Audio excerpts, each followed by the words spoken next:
Today, we are diving deep into Spectre. This isn't just any old security flaw. We're talking about something so fundamental, it affects pretty much every computer, phone, and server on the entire planet.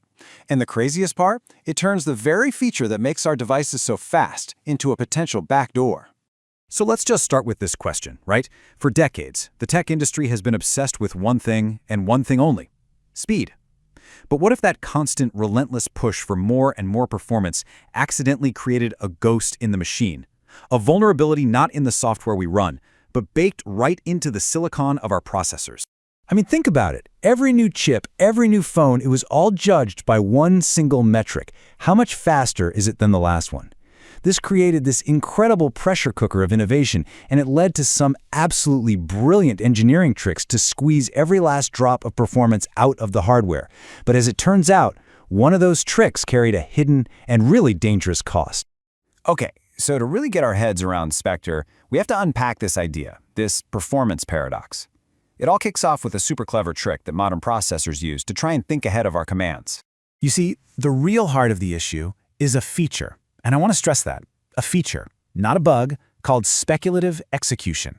This is the secret sauce, the ingenious little trick that makes your computer feel snappy and responsive. The best way to think about it is like this. Your CPU is sort of like an overly eager assistant. Instead of just sitting there and waiting for your next command, especially when it hits a fork in the road in the code, it guesses. It predicts which path you're probably going to take and just starts doing the work ahead of time. And most of the time, it guesses right, which gives you this massive speed boost. So this is what we call the happy path. This is when it's all working perfectly.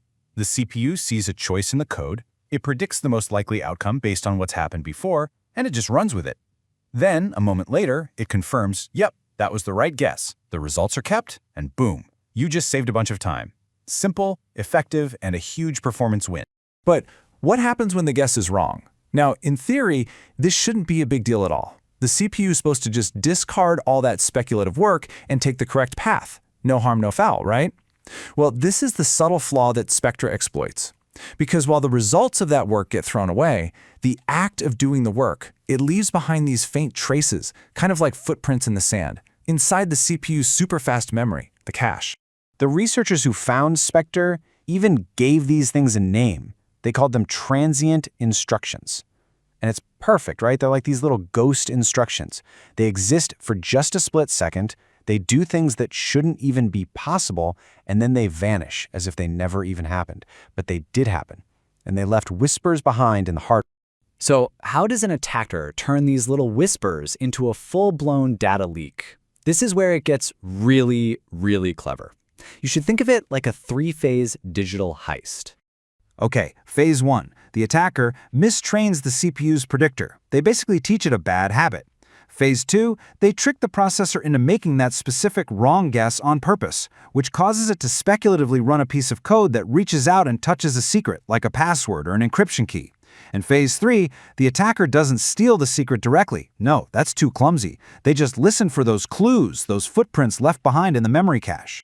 All right, to make this a little more real, let's walk through the classic Spectre attack. This one is known as Variant 1, and it goes after one of the most fundamental security features in almost all software, a simple bounds check.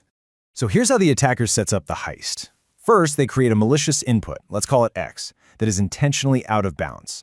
Then, they run code over and over again to train the CPU's predictor to just assume that the security check, the one that asks, hey, is X within the allowed size, is gonna pass. And for the final piece of the puzzle, they make sure that the actual size value is slow to load. This forces the CPU to get impatient and to guess. And right there, in that tiny moment of waiting, the heist happens. The CPU, following its bad training, just speculates that the check passed and executes the code. It uses the attacker's malicious X value to access a secret byte of data from a part of memory it should never, ever be allowed to touch. And that one action brings that secret's location into the fast memory cache. And now for the getaway. The attacker never actually reads the secret. Instead, they just start probing the memory cache. By very carefully timing how long it takes to access different parts of that cache, they can tell which part was used most recently. That timing difference reveals the secret that was speculatively loaded. This is what's called a side-channel attack. It's like figuring out a safes combination just by listening to the clicks of the tumblers instead of blowing the door open. It's subtle, and it's brilliant. So why was this discovery so absolutely terrifying for the entire tech industry? Well, it's because this wasn't some bug that one company made. This was a flaw in the entire philosophy of how you build a fast processor. Billions. Seriously. That's the estimated number of devices. We're talking servers, laptops, smartphones, you name it, that were using speculative execution and were therefore vulnerable. This wasn't a software bug you could just patch. This was a ghost living inside almost every modern machine. The sheer scale of this thing was just staggering. It wasn't just one company's problem.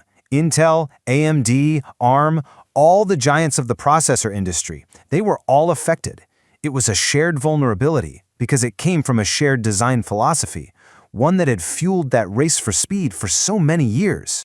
Which, of course, leads to the really big question. How in the world do you fix a problem that is literally baked into the hardware? The answer is, well, it's complicated, and it definitely comes at a price. You see, there are no perfect fixes here, only what we call mitigations. And every single one of them comes with a trade-off. We can, for example, insert instructions to literally stop the CPU from guessing at critical moments, but that just kills performance. We can also isolate programs more strictly from each other, but that eats up more memory. Or we can try to harden the processor against bad predictions, but that can slow certain things down by a factor of 4, or even more. It turns out security has a very real performance cost. And you know, this quote from the original research paper that first exposed Spectre, it just says it all. The vulnerabilities arise from a long-standing focus in the technology industry on maximizing performance. I mean, they just hit the nail right on the head. This whole mess was the inevitable result of prioritizing speed above everything else. Spectre was a massive wake-up call. It completely changed how processor architects and software developers have to think. It forced this huge paradigm shift. We had to move from a purely software view of security to one that accounts for the quirks of the hardware itself. That old assumption that you could just keep optimizing for performance without ever creating security holes, yeah, that was completely shattered. The whole conversation had to change. And that leaves us with this final, really critical question for the future. As we start designing the next generation of processors for things like AI and quantum computing, are speed and security just destined to be enemies? Or can we find a new way to build machines that are both blazingly fast and fundamentally safe? That, right there, is the challenge that Spectre left for all of us to solve.